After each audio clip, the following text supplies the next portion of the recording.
আজ আমরা চলে এসেছি বাংলাদেশের এক রহস্যময় গ্রামে, যেখানে শত শত বছর আগে যোগী ঋষি মুনিরা দিনের পর দিন রাতের পর রাত ধ্যান সাধন করত।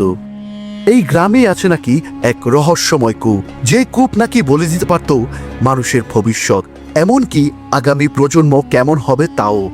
এই কানস কূপের একটা অলৌকিক বিষয়।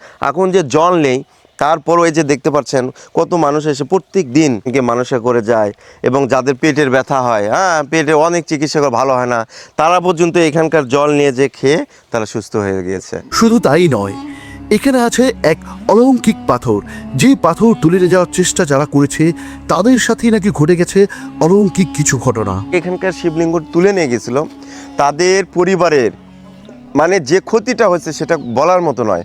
যুবক ছেলে পড়ছে আর মারা গেছে। এই জায়গায় এখনো ছড়িয়ে ছিটিয়ে আছে প্রাচীন যুগের কিছু নির্দেশক, যার কারুকার্য দেখলে যে কেউ অবাক হয়ে যাবে। আমরা আর সংরক্ষণ করতে পারি নাই, এগুলা কিছু কিছু মহাস্থান জাদুঘরেও সংরক্ষণ করা হয়েছে, আর এগুলো আমরা রাখছি। কিন্তু প্রশ্ন হচ্ছে, এই সব কিছু কি শুধু ইতিহাস, নাকি এর পিছনে লুকিয়ে আছে অন্য কোনো অজানা তথ্য? আজ আমি নিজে এসে দাঁড়িয়েছি এই জায়গায়, দেখাবো এই রহস্যগুলো আসলে কতটা সত্য। আর এই ভিডিও শেষে দেখতে পারবেন আমাদের সাথে এই জায়গায় বাস্তবে ঘটে যাওয়া এক অলৌকিক ঘটনার কিছু চিত্র, যেখানে অল্পের জন্য আমরা প্রাণ নিয়ে বেঁচে ফিরেছিলাম। তো দেরি না করে আজকের ভিডিওটি চলুন শুরু করা যাক।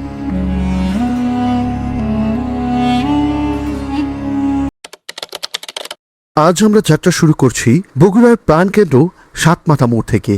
আমাদের গন্তব্য যোগীর ভবন গ্রাম। এই পিচ ঢালা পথ ধরে আমরা ছুটে চলেছি বগুড়া জেলার কাহালু উপজেলার পাইকর ইউনিয়নের দিকে। এই পাইকর ইউনিয়নেই আছে যোগীর ভবন নামে গ্রামটি। যেহেতু গ্রামটা একটু বেশি ভিতরে, তাই একটা সময় আমাদের গুগল ম্যাপ ঠিক মতন রাস্তার দিক নির্দেশনা দিতে পারছিল না, তাই আমরা এখানকার স্থানীয় মানুষদের কাছে সাহায্য নেই গ্রামটিতে যেতে। আজিপাড়া মোড়, কাকা যোগীর ভবন কি এদিক দিয়ে যাওয়া যাবে?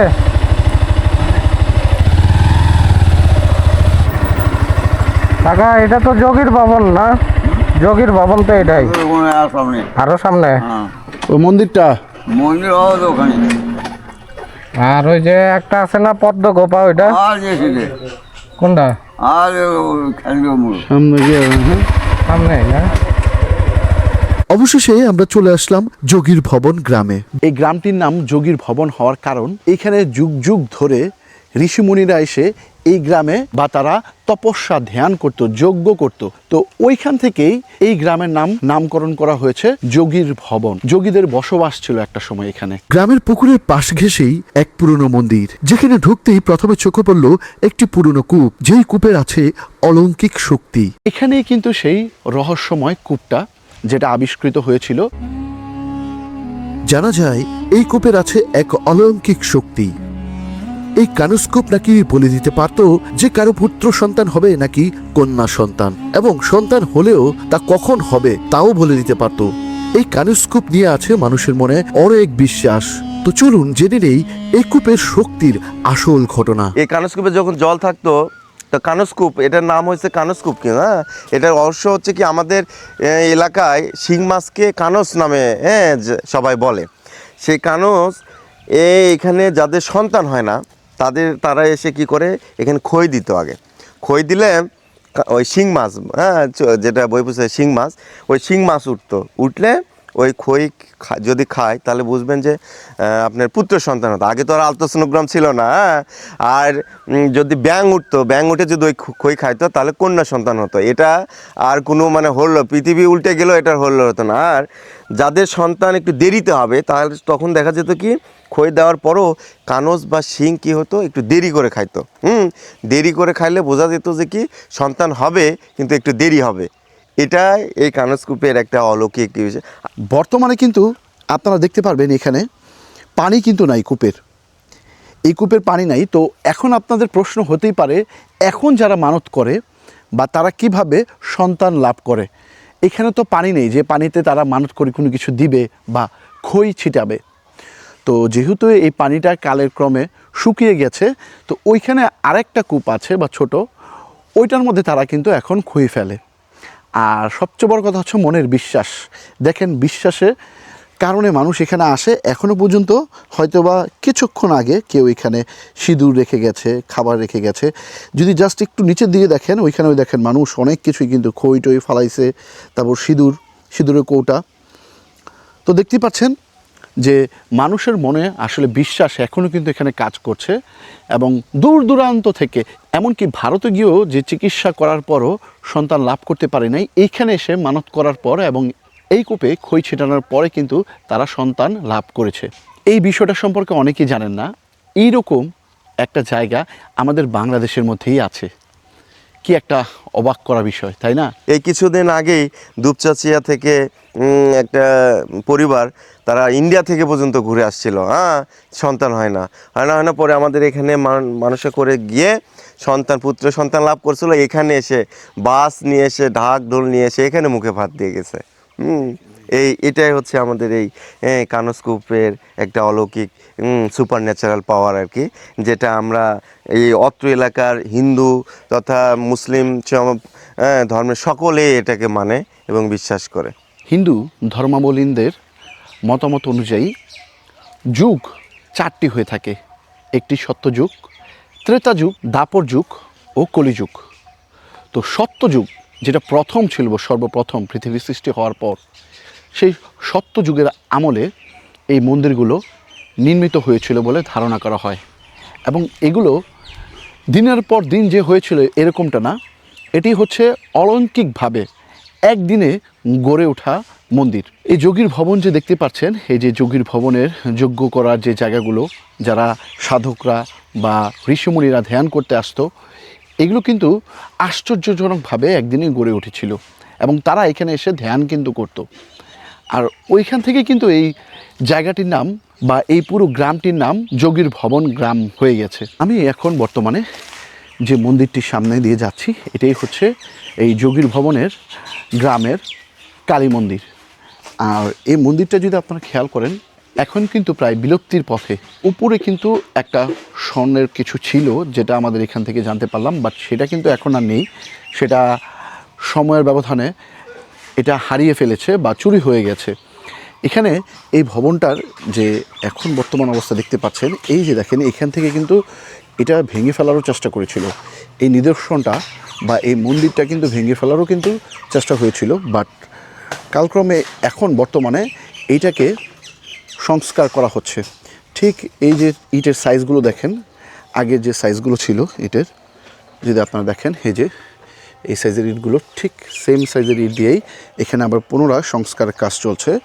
এবং এই যে দেখতে পাচ্ছেন, জায়গাটা যেন আগের মতনই থাকে সেরকম একটা শেপে আনার চেষ্টা করছে। এই মন্দিরের পাশেই আছে একটি শিবলিঙ্গ, যেটি একসময় কোষ্টি পাথরের ছিল, কিন্তু কিছু মানুষ এই কোষ্টি পাথরের শিবলিঙ্গটিকে চুরি করে নিয়ে যায়। যারা এই শিবলিঙ্গটি চুরি করেছিল, তাদের সাথে ঘটে গিয়েছিল এক মর্মান্তিক ঘটনা। সম্পর্কে বলি, এখানে কিন্তু কোষ্টি পাথরের শিবলিঙ্গ ছিল, এটা পরে আমরা বানাচ্ছি, সেগুলা দুর্বৃত্তরা তুলে নিয়ে গেছে। এবং যারা নিয়ে গেছে, আমি একটা ঘটনা বলি, যারা এখানকার শিবলিঙ্গ তুলে নিয়ে গেছিল, তাদের পরিবারের মানে যে ক্ষতিটা হয়েছে সেটা বলার মতো নয়।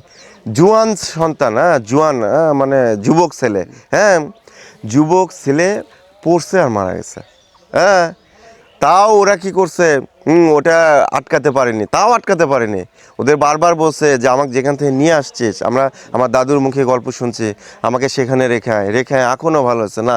ওরা বলছে যে না, আমরা নিয়ে এসছি, এটা ওরা বেচে দেবে। পরে কি করছে, ওদের সঙ্গে সঙ্গে বাড়িতেই পড়ছে আর মারা গেছে। আর একজন ওর সহযোগী ছিল, ওর ছেলের গোটা গা এরকম ফোসকা ধরছে, মানে রাতের ভিতর ফোসকা হয়ে গোটা শরীর হয়ে সেও কিছুদিন পর মারা গেছে। আরেকটা লোকের কি হয়েছে, একটা ছেলে সন্তান, পুত্র সন্তান, সে কি হয়েছে, এখনও পাগল হয়ে এই এলাকায় ঘুরে বেড়ায়। আমাদের এই যোগীর ভবন মন্দিরে শিবলিঙ্গ নিয়ে গেছিলো। তো পরে ওরা আটকাতে পারছে, পরে আবার কি করছে, এখানে রেখেও গেছিলো। রেখে যাওয়ার পর কি হলো, এই দিক থেকে একটা হিন্দু লোক ওইটা নিয়ে এই নামুজার এই দিককার উনি নিয়ে, যেটা আমরা শুনেছি, ওই শিবলিঙ্গটা কি করছে, ইন্ডিয়াতে পার করে দিয়েছে। কোষ্টি পাথর কতটা মূল্যবান এটা তো আমরা সবাই কম বেশি জানি।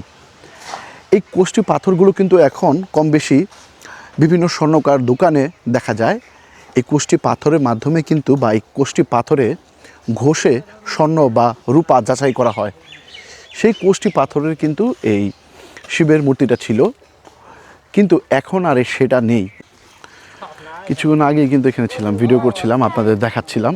এবং এটা যে কোষ্ঠী পাথরের মূর্তি শিবলিঙ্গ, এটা কিন্তু আমি আপনাদের দেখাচ্ছিলাম। আর এর মধ্যে আমি যখন এখান থেকে সরে যাই, এর ঠিক এই বড় গাছটা কিন্তু এখানে এসে পড়ে, পুরো টিন ভেঙে এই পাথরের উপরে কিন্তু পড়েছে।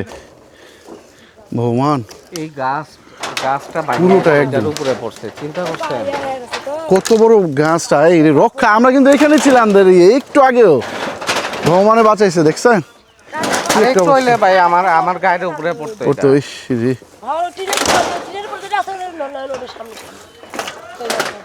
এই যে পোকা খায় ফেলছে, হ্যাঁ, গাছটাকে। আমরা কিন্তু কিছুক্ষণ আগে ওই জায়গাটা কিন্তু ভিডিও করেছিলাম, একটু আগে এই শিব মন্দিরে ভিডিও করলাম, তখনও কিন্তু এখানেই ছিলাম, ঠিক আছে? এর মধ্যে দেখেন এই গাছটা কিন্তু এখান থেকে যে পোকায় খেয়ে ফেলছে ইচ্ছা মতন, গাছটা কিন্তু মাত্রই পড়ে গেল। ভগবান বাঁচাইছে একটুর জন্য। হয়তোবা আজ আমাদের ভাগ্য ভালো ছিল, তাই এই যাত্রায় এমন একটি দুর্ঘটনার হাত থেকে প্রাণে বেঁচে গেলাম। তবে যাই হোক, আপনাদের নিয়ে এখনো ঘুরে দেখার বাকি এই মন্দিরের প্রাচীন কিছু নিদর্শন এবং যোগীদের অগ্নিকুণ্ড, যেখানে যোগীরা আগুন জ্বালিয়ে তপস্যা করত যুগের পর যুগ। চলুন সেই স্থান থেকে এবার ঘুরে আসা যাক। একটা বিশেষত্ব আছে, দেখেন এই মন্দিরের কিন্তু 5টা দরজা। এইখানে অনর্গল কি হতো, ও আগুন জ্বলতো। এই যে মাঝখানে আপনি যেখানে করছেন, এখানে কি ছিল, বেদি ছিল। দিয়ে এই যে 5টা দরজা আছে না, এই 5টা দরজা আমাদের কি, যারা যোগী সন্ন্যাসী তারা কি করতো, ওরা তো যোগ সাধন করতো করে পঞ্চ ইন্দ্রিয়, আমাদের পঞ্চ ইন্দ্রিয় আছে না, এই যে 5টা দরজা দেখছেন, হ্যাঁ, এই 5টা দরজায় ওরা পঞ্চ ইন্দ্রিয়কে কী করতো, বশীভূত করতো, তার পঞ্চ ইন্দ্রিয়ের ওপর নিয়ন্ত্রণ করতো। এই যে 5টা দরজা, যেটা লালনের গানে কিন্তু পাওয়া যায়, দেখবেন। হ্যাঁ, তো এইখানে যে আগুন জ্বলতো, এই আগুন জ্বললে এই চতুর সাইড দিয়ে যোগী ঋষিরা একদিকে বসে তারা যোগ সাধনা করতো। তারপরে একদল উঠে গেলে আর এক দল আসতো, একের পর এক পালাক্রমে এখানে আপনার যোগ সাধনা, ধর্মীয় আলোচনা, এসে এগুলো তারা করতো। আর দেখেন এই মন্দিরটা এত সুন্দর, দাদা, এত বছর হয়েছে, তারপরেও কিন্তু কিচ্ছু হয় নাই। হ্যাঁ, অন্য আমাদের বাড়িতে একটু ফাটল ধরলেই দেখবেন যে সাটে দিয়ে ধসে পড়ে যাচ্ছে, চুন সুরকির কাজ। আমি একটু দেখাই আপনাদের এখানকার যে কাজগুলো ছিল, দাদা, সেটা আসলে নিখুঁত। দেখেন কত সুন্দর সুন্দর এগুলো, টেরাকাটা, খুবই সুন্দর। এখানে এই যে দেখেন, এই যে এটা দেখেন, মূর্তিটা দেখেন, দেখছেন কত সুন্দর, দেখেন, দেখতে পাচ্ছেন? আমরা আর সংরক্ষণ করতে পারি নাই, এগুলা কিছু কিছু মহাস্থান জাদুঘরেও সংরক্ষণ করা হয়েছে, আর এগুলো আমরা রাখছি। তো মন্দিরটা যদি সংস্কার হয় তাহলে আবার আমাদের আগের ঐতিহ্যটা ফিরে পাবে।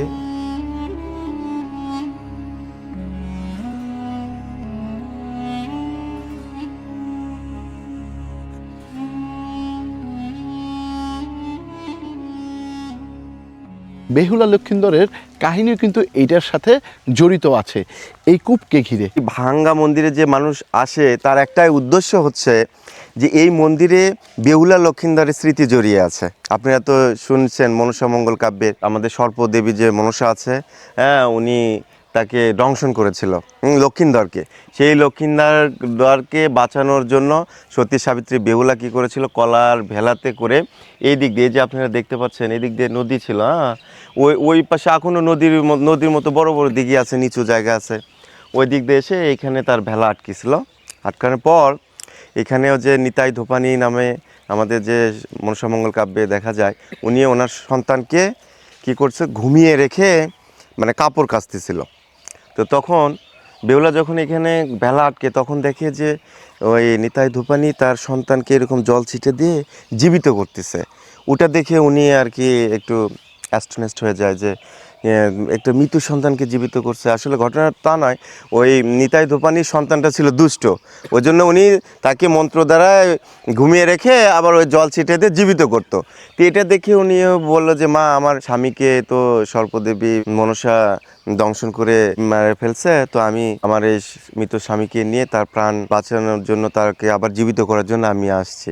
তো তখন ওই নিতাই ধূপানি তাকে সাজেস্ট করে যে এখানে দেবাদিদেব মহাদেব রয়েছেন, হ্যাঁ, ওনাকে যদি তুমি কি করো, ওনার স্তব করে যদি সন্তুষ্ট করতে পারো, অবশ্যই উনি একটা উপায় বলে দেবে। তো তখন ওকে ওই বেহুলাকে মহাদেব বলে যে এই কানসকূপের জল আপনার মানুষের প্রাণ ফিরে পাওয়ার যে সঞ্জীবনী বটিকা তৈরি করার জন্য যে বৃক্ষ পাওয়া যায় সেগুলো নিয়ে, হ্যাঁ, এই ওষুধ বাটিয়ে খাওয়ায়ে এই কানসকূপের জল, হ্যাঁ, দিয়ে তাকে সুস্থ করে তার প্রাণ ফিরে নিয়ে গিয়েছিল।